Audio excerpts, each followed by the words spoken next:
പണ്ട് T20 world കപ്പിൽ 6 യുവരാജ് അടിച്ചിട്ടുണ്ട്. അതുപോലത്തെ ഒരു കളിക്കാരനെ ഇപ്പോൾ അടുത്തൊന്നും ഇന്ത്യൻ ടീമിൽ കണ്ടിട്ടില്ല.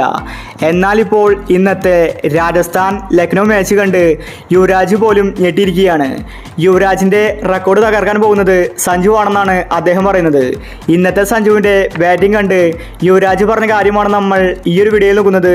ഇതുപോലത്തെ IPL ന്യൂസിന് വേണ്ടി ഈ ചാനൽ മറക്കാതെ സബ്സ്ക്രൈബ് ചെയ്യൂ. രാജസ്ഥാൻ ടീം അടുത്തൊരു മത്സരം കൂടി ജയിച്ചിരിക്കുകയാണ്. ഇനി രാജസ്ഥാനെ തടയാൻ സാധ്യമല്ല. അതുപോലത്തെ ബാറ്റിംഗ് ആണ് രാജസ്ഥാൻ ടീമിൽ സഞ്ജു പുറത്തെടുക്കുന്നത്. ഇന്നത്തെ രാജസ്ഥാൻ്റെ കളി കണ്ട് യുവരാജ് പറഞ്ഞത് ഇങ്ങനെയായിരുന്നു: രാജസ്ഥാൻ ടീം ഒരു അത്ഭുതമാണ്.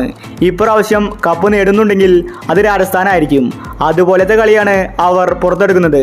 എന്താണ് ഇതിൻ്റെ വിജയരഹസ്യം? എനിക്ക് തോന്നുന്നത് സഞ്ജുവിൻ്റെ ക്യാപ്റ്റൻസി തന്നെയാണ്. സഞ്ജു ക്യാപ്റ്റനായ ശേഷമാണ് രാജസ്ഥാൻ ടീം ഇങ്ങനെ മാറിയിരിക്കുന്നത്. സഞ്ജുവിൻ്റെ ഓരോ ഷോട്ടും എന്നെ അത്ഭുതപ്പെടുത്തിയിരിക്കുകയാണ്. ഞാനും സഞ്ജുവിൻ്റെ ഫാനായി മാറിക്കഴിഞ്ഞു. സഞ്ജുവിൻ്റെ ചില സിക്സുകൾ കാണുമ്പോൾ എനിക്ക് ആ പഴയ എന്നെ തന്നെയാണ് ഓർമ്മ വരുന്നത്. ഞാനും പണ്ട് ഇതുപോലെ തന്നെയാണ് കളിച്ചു വളർന്നത്. എന്നാൽ സഞ്ജുവിനെ ഇന്ത്യൻ ടീമിൽ എടുക്കുന്നില്ല. BCCI ഇക്കാര്യത്തിൽ ശരിക്ക് മുന്നോട്ട് വരണം. സഞ്ജു മികച്ചൊരു പ്ലെയറാണ്.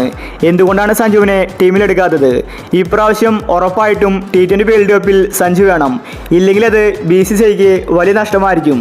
കളി ജയിച്ച രാജസ്ഥാൻ ടീമിനെ അഭിനന്ദനങ്ങൾ അർപ്പിക്കുന്നുവെന്ന് യുവരാജ് വ്യക്തമാക്കി. എല്ലാവരും ഒരേ സ്വരത്തിൽ പറയുന്നു സഞ്ജു സാംസൺ. അതുപോലത്തെ ബാറ്റിംഗ് ആണ് സഞ്ജു ഇന്ന് പുറത്തെടുത്തത്. 71 റൺസ് സഞ്ജു ഒറ്റയ്ക്ക് നിന്ന് അടിച്ചുകൂട്ടി. അതുമാത്രമല്ല, ക്യാപ്റ്റൻസിയിലും സഞ്ജു മികച്ചു നിന്നു. ഇപ്രാവശ്യം സഞ്ജു രണ്ടും കൽപ്പിച്ചാണ് വന്നിരിക്കുന്നത്. ഉറപ്പായിട്ടും രാജസ്ഥാൻ കപ്പ് നേടും. അതുപോലത്തെ കളിയാണ് പുറത്തെടുക്കുന്നത്. ഓരോ മാച്ചിലും ഓരോ താരങ്ങളാണ് ഫോം ആവുന്നത്. ഇന്ന് ലക്നൌവിനെതിരെയാണ് രാജസ്ഥാൻ മികച്ച വിജയം സ്വന്തമാക്കിയത്. അപ്പോൾ ഇതുപോലത്തെ IPL ന്യൂസിന് വേണ്ടി ഈ ചാനൽ മറക്കാതെ സബ്സ്ക്രൈബ് ചെയ്യൂ.